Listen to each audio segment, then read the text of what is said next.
Hi hello అండి, అందరికీ నమస్తే. ఈరోజు మనము నిన్న జరిగినటువంటి ఏపీ టెట్ ఎస్ఏ సోషల్ ఎగ్జామ్లో ఒక బిట్టు గురించి తెలుసుకుందామండి. అశోక సామ్రాజ్యంలో అశోకుడు పాలించిన ప్రాంతాలు ఉత్తరం నుంచి దక్షిణంకి ఉన్నటువంటి ప్రాంతాలను దక్షిణం నుంచి ఉత్తరంకు గుర్తించమని అడిగినాడండి. దక్షిణం నుంచి ఉత్తరంకు గుర్తించమన్నాడండి. మనకిచ్చినది సువర్ణగిరి, పాటలీపుత్రము, ఉజ్జయిని, తక్షశిల. అయితే అశోకుడు పాలించిన ప్రాంతాలు తక్షశిల, ఉజ్జయిని, పాటలీపుత్రం, కోసల, సువర్ణగిరి. అయితే ఇక్కడ ఉత్తరం నుంచి దక్షిణం తీసుకుంటే మొదట తక్షశిల వస్తుంది, ఆ తర్వాత పాటలీపుత్రం వస్తుంది, తర్వాత ఉజ్జయిని వస్తుంది, తర్వాత సువర్ణగిరి వస్తుందండి.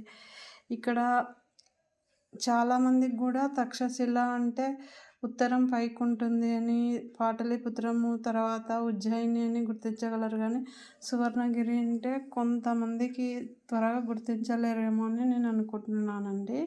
ఇక్కడైతే సువర్ణగిరి అంటే కర్ణాటక రాష్ట్రంలో ఉన్నటువంటి ఒక ప్రాంతం పేరు సువర్ణగిరి అండి. అశోకుడు పాలించినటువంటి అశోక సామ్రాజ్యంలో కర్ణాటకలో ఉన్నటువంటి కర్ణాటక ప్రాంతంలోని సువర్ణగిరి ప్రాంతం అండి. ఈ సువర్ణగిరి వచ్చేసి ఎక్కడుంది అని అంటే కొప్పల్ అంట అండి. కొప్పల్ డిస్టిక్ గంగావతికి దగ్గరగా ఉంటుందంట అండి. ఇది కర్ణాటక రాష్ట్రంలో ఉన్నటువంటి సువర్ణగిరికి ఇంకొక పేరు కనకగిరి అని అంటున్నారు. అసలు సువర్ణగిరి అంటే కొంతమందికి బాగా చదివిన వాళ్ళకి గుర్తుంటుందేమో, కానీ నాకు మాత్రం కొంచెం సువర్ణగిరి అంటే ఇది ఏ ప్రాంతంలో వస్తుంది, మహారాష్ట్ర ప్రాంతంలో వస్తుందా, కర్ణాటకలో వస్తుందా, ఎక్కడ వస్తుంది అని నాకు డౌట్ వచ్చిందండి. అందుకే దీని గురించి తెలుసుకుందామని వివరంగా తెలుసుకున్నానండి. కర్ణాటక రాష్ట్రంలో ఉన్నటువంటి కొప్పల్ డిస్టిక్లోని సువర్ణగిరి లేదా కనకగిరి అని పిలుస్తారండి. ఈ ప్రాంతం పేరు.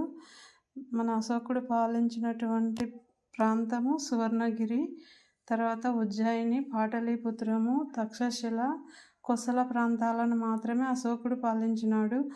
ఈ అశోక సామ్రాజ్యంలో మిగతా ప్రాంతాలకు అశోకుడు రాజకుమారులను కానీ, మంత్రి యొక్క కుమారులను కానీ, సైన్యాధిపతుల కుమారులను కానీ గవర్నర్లుగా, రాజప్రతినిధులుగా నియమించి వారి చేత పాలన చేయించేవాడు. ఇంత పెద్ద సామ్రాజ్యం అంతా